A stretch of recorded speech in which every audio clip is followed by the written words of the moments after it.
নমস্কার, আমি অপূর্ব চক্রবর্তী। আজ কবিগুরু রবীন্দ্রনাথ ঠাকুরের প্রয়াণ দিবসে আমার শ্রদ্ধাঞ্জলি।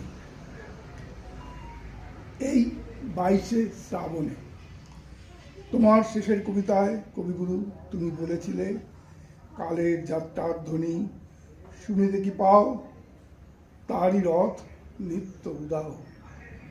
জাগিছে অন্তরিক্ষে হৃদয় স্পন্দন, চক্রের পৃষ্ঠ আধারের বক্ষপাটা তারার ক্রন্দন।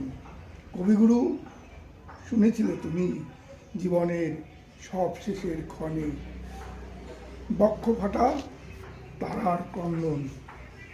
সেদিন 22শে শ্রাবণের দুপুরে হে মহাকবি সরস্বতীর বড় পুত্র তুমি রবীন্দ্রনাথ ঢলেছিলে তুমি।